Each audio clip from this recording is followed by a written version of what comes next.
અસામાજિક તત્વના આતંકને કારણે યુવતીએ કર્યો આપઘાત। સુરતના કતારગામમાં ખાનગી ટ્યુશનની શિક્ષિકાએ આપઘાત કરી લીધો। 19 વર્ષીય આ શિક્ષિકાએ પોતાના જ ઘરમાં ગળે ફાંસો ખાઈને જીવન ટૂંકાવ્યું।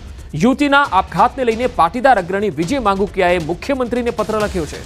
આ પત્રમાં માનસિક વિકૃતિ ધરાવતો યુવક યુવતીને બ્લેકમેલ કરતો હોવાની રજૂઆત કરી। યુવક છેલ્લા 3 વર્ષથી યુવતીને પરેશાન કરતો હતો।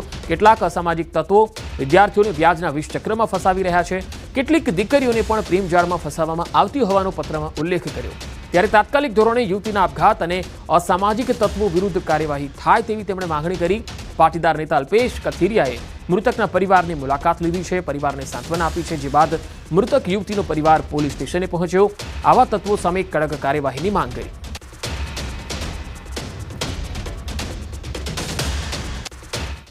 યુવાનની હેરાનગતિ હોય કે કોઈ અસામાજિક તત્વની હેરાનગતિ હોય, આપ સૌના માધ્યમથી મારે લોકો સમક્ષ પણ કહેવું છે, આવી દીકરીઓને પણ મેસેજ આપવો છે કે કોઈ પણ પ્રકારના આવા તત્વોથી ડરવું ન જોઈએ।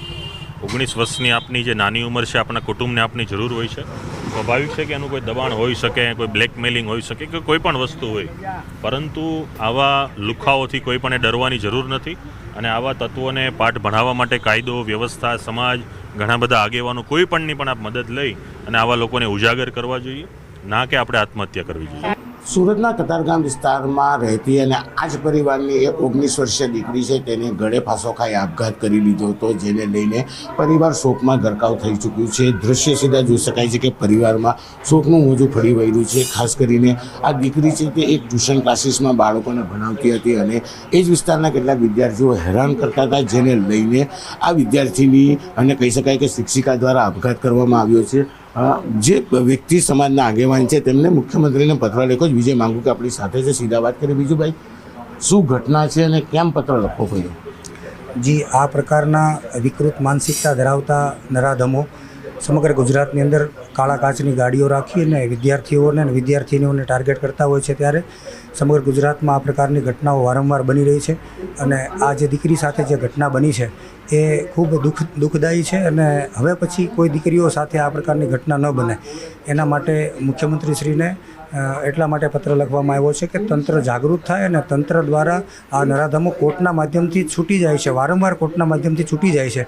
એટલે એ પ્રકારની એના ઉપર કડક દંડાત્મક કાર્યવાહી કરવામાં આવે કે હવે કોર્ટના માધ્યમથી આ નરાધમો છૂટે નહીં।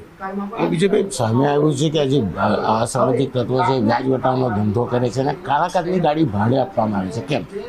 જી, ચોક્કસ આ પ્રકારની ઘટનાઓ આખું ગુજરાત જાણે છે અને કાળા કાચની ગાડીઓ રાખીને છોકરાઓને, યુવાનોને, વિદ્યાર્થીઓને પહેલાં ભાડે આપવાનું કામ કરે છે, પછી ડાયરીઓ બનાવીને વ્યાજના વિષચક્રમાં ફસાવી અને એમને ઘરે ધમકી આપવાનું કામ કરે છે। અને ઘરે ધમકી આપ્યા પછી માવતર શું કરે? આમાં તો દીકરાના માતા પિતા તો શું કરે કે ભાઈ ચાલો છોકરાને પારિવારિક આ સામાજિક રૂઢિચુસ્તતાને કારણે દીકરીનો કે દીકરાનો બાપ બોલી શકતો નથી, એટલે ફરિયાદો થતી નથી ને આ પ્રકારના લોકો મજબૂરીનો ફાયદો ઉઠાવી અને વ્યાજના વિષચક્રમાં ફસાવીને યુવાનોને ભોગ બનાવે છે અને બ્લેકમેલ કરવાનું કામ કરે છે। બિલકુલ, અસામાજિક તત્વો વ્યાજ વટાવના ધંધા કરતા છે, સાથે સાથે કાળા કાચની ગાડીઓમાં ફરતા હોય છે। ખાસ કરીને નાની ઉંમરની જે મહિલાઓ હોય, યુવતીઓ હોય, તેમને હોટલમાં રૂમ નથી મળતી, ત્યારે આ અસામાજિક તત્વો આ કાળા કાચની ગાડી ભાડે રાખી તેમની સાથે ન કરવાની ઘટનાઓને અંજામ આપે છે। તેના ફોટા વિડીયો બતાવી તેમને બ્લેકમેલિંગ કરતા હોય છે। જોકે આ સમગ્ર ઘટના દીકરીઓ પોતાના ઘરે નથી કહેતી, જો ઘરે કહે તો તેમના પર પ્રતિબંધ લાદવામાં આવતો હોય છે, જેને લઈને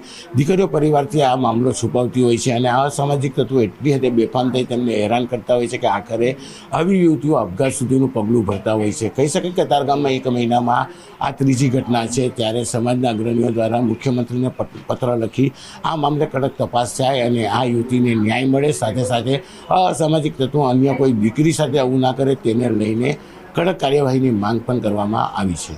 કેમેરામેન જીગર ગુગલ સાથે કીર્તેશ પટેલ, ન્યૂઝ 18 ગુજરાતી, સુરત।